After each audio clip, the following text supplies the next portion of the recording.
لوگ لوٹے بن کے کہاں پہنچ جاتے ہیں، یا ہمیں نہیں پتا کہ لوگ کیسے جھوٹ بول بول کر کے اقتدار کے وانوں تک پہنچتے ہیں. ہم کوئی عقل کے اندھے ہیں؟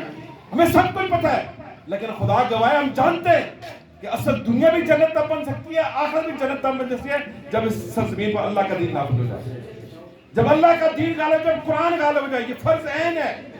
اس لیے تو وہ جو ہمارے مشتاق صاحب تھے نا، سینیٹر مشتاق صاحب ہیں، انہوں نے ایک زبردست بات کی تھی، بڑا ماشاءاللہ ان کا ویڈیو کلپ بھی چلا ہے کہ ہم چند ہیں لیکن قابل فخر ہیں. ہم چند ہیں لیکن قابل فخر ہیں. ہم چند ہیں، ہم نظریاتی ہیں. ہمارا نظریہ ہے، ہمارا نظریہ کیا ہے کہ ہم اللہ کی زمین پر اللہ کے دین کو غالب کرنا چاہتے ہیں.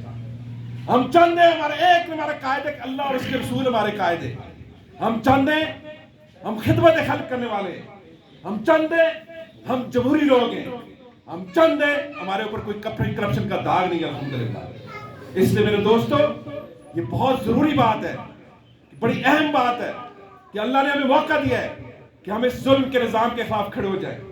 آج جو پاکستان کے اندر یہ ساری مسائل ہیں کہ لوگ آئٹوں میں کے لائنوں میں لگے کھڑے ہو کر پاؤں کے نیچے آ کر دب کر مرتے ہیں. میں نے اپنی آنکھوں سے اپنی عورتوں کی تصدیق دیکھی ہے آٹے کے لیے. میں نے اپنی آنکھوں سے روزانہ دیکھتا ہوں اسپتالوں میں دھکے ملتے ہیں. میں اپنی آنکھوں سے روزانہ دیکھتا ہوں کہ تھانوں میں ہماری عزت نہیں ہوتی. میں اپنی آنکھوں سے دیکھتا ہوں کہ انصاف بکتا ہے. میں اپنی آنکھوں سے روزانہ دیکھتا ہوں آپ جیسے ہزاروں نوجوان وہ جو خودکشیوں کرنے پہ مجبور ہیں، چوری اور ڈاکے پہ مجبور ہیں، اس لیے کہ ان کے پاس اعلیٰ ڈگری ہیں، ان کے پاس سفارش نہیں. اس کا حل کیا ہے؟ اس کا حل ایک ہی ہے میرے دوستوں کہ ان چوروں، ان ڈاکوؤں سے اقتدار چھین کر کلمے والے جھنڈے کے اقتدار لیا جائے. اسلام آئے گا، اسلامی نظامی حکومت آئے گی تو پھر آپ کو روزگار ملے گا. اسلامی حکومت آئے گی تو پھر آپ کے بچوں کا مفت علاج ہوگا. اسلامی حکومت آئے گی تو آپ کے بچوں کو مفت تعلیم ملے گی. اسلامی حکومت آئے گی تو پھر آپ کو انصاف ملے گا. اسلامی حکومت آئے گی تو پھر آپ کو روزگار ملے گا. یہ اللہ کا وعدہ ہے، یہ میں ایسی بات نہیں کر رہا. اللہ کا وعدہ ہے کہ جس زمین پر اللہ کی حکومت قائم ہو جائے، قرآن کی حکومت قائم ہو جائے، وہاں زمین سے اللہ رحمتیں نازل کرنا شروع، زمین سے اپنی رحمتیں شروع ہو جاتی ہیں، آسمان سے رحمتیں نازل ہوتی ہیں، زمین سے خزانے کھلنا شروع ہو جاتے ہیں.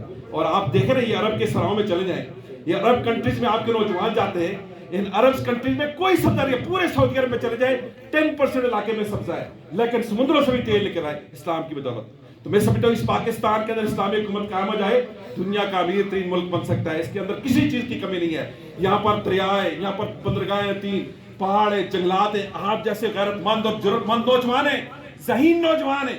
اس وقت امریکہ کے اندر جو سب سے بڑے ادارے، چاہے ہیلتھ کے ادارے ہوں، چاہے ایگریکلچر کے ادارے ہوں، چاہے بینکنگ کے ادارے ہوں، چاہے سائنٹسٹ یا فارمیسی کے ادارے ہوں، ان کے اندر سب سے ذہین لوگ پاکستانی بیٹھے ہوئے ہیں.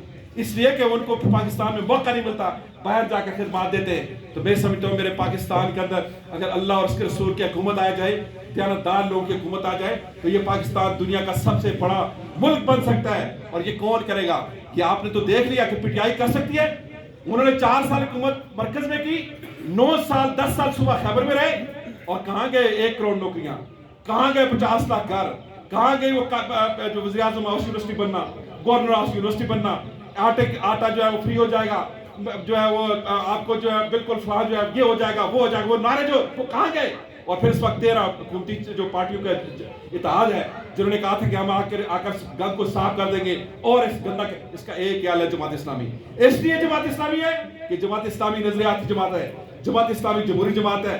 جماعت اسلامی کے پاس ایسی قیادت ہے جس کے اوپر اللہ کا شکر کہ انگلی نہیں اٹھا سکتا کہ اس نے کرپشن کی ہو، کہ اقتدار میں بھی رہے، ہر عہدہ رہا ہے، لیکن اللہ کا شکر ہے دیانتداری کے ساتھ انہوں نے اپنے آپ کو پیش کیا ہے. اس لیے جماعت اسلامی کے پاس قیادت ہے، ٹرینڈ قیادت ہے. اور ہمارے پاس ایسے تیار لوگ ہیں اور ایسے ماہر لوگ ہیں جو ایگریکلچر کے ماہر ہیں، جو ہیلتھ کے ماہر ہیں، جو ایجوکیشن کے ماہر ہیں، جو معیشت کے ماہر ہیں، جو اس پاکستان کو بمر سے نکال سکتے ہیں. اس لیے میں اس طرح کے نوجوانوں سے کہتا ہوں کہ اس کا ایک ہی حل ہے کہ آپ گھر گھر جائیں.